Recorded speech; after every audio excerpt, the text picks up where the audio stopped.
we had 2 homes. We had multiple businesses, whether if it's some businesses I started with other partners, but we were also business partners. Our lives were so intermingled. Yeah, definitely not clean. Not a clean way to separate things. Yeah.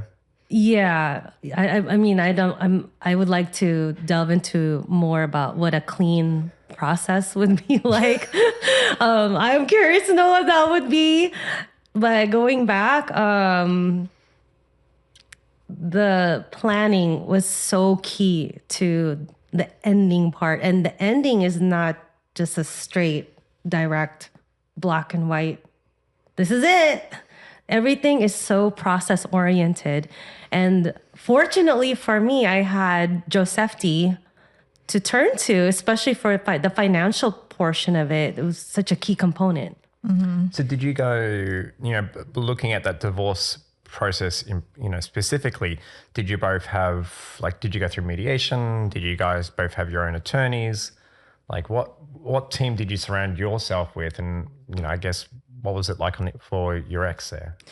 We did our best, or we chose to not go through the court trial route.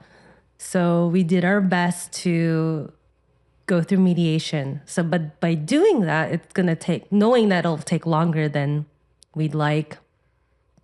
And with that, you have consulting attorneys. So you had a consulting attorney? Yeah, we both did. Yeah. We both did.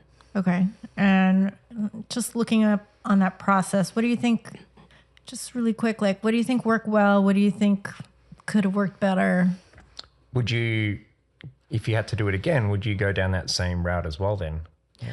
I would, but this time I would just have a lawyer handle it for me rather than the two of us getting on a Zoom. Oh, this all happened during the pandemic, by the way. So that was an added layer of stress and unknown variables. Yeah. And the scheduling between each other and the mediator was a bit chaotic.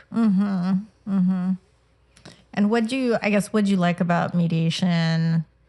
I don't know. In terms of, you said, you'd rather have a lawyer maybe just represent you in terms of the communication. Any other things that you wish you could, not wish you could change, but could have done differently if you could do it again? Yeah. Well, I know I wish I could have done certain things differently because of how I was and my comfort level. What I would have wished differently was that I would have wanted to advocate more for myself. And what that means is financially speaking,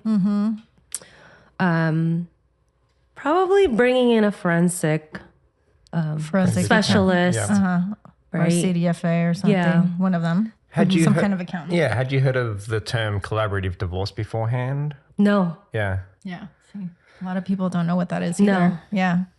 What is that? That's a whole other podcast there, Trisha. Oh my God. Like, what? We don't have time. We can talk offline. So, yeah. I mean, but it's definitely a different process where you can be bringing other these professionals, whether they be for different experts. Yeah, different experts. Whether it be to help guide you, like a therapist sort of way, a coach, therapist coach, down to those more forensic sort of experts there. Yeah. I didn't know. I was not aware that the term collaborative divorce was an actual. We didn't either. But why should we almost? Because you really don't hear about it. You don't want to learn. You don't want to know about divorce until you have to. Right.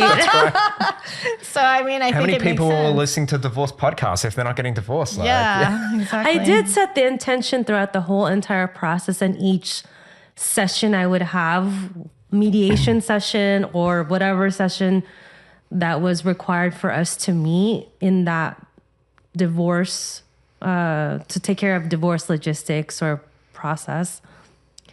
For me, I went with that intention of collaboration. Yeah, right. And peaceful methods. And I'm curious, like emotionally, and when you got to that ending phase, where you're going, shit, we're actually doing this now. Was that a sense of relief? Was that a sense of sadness?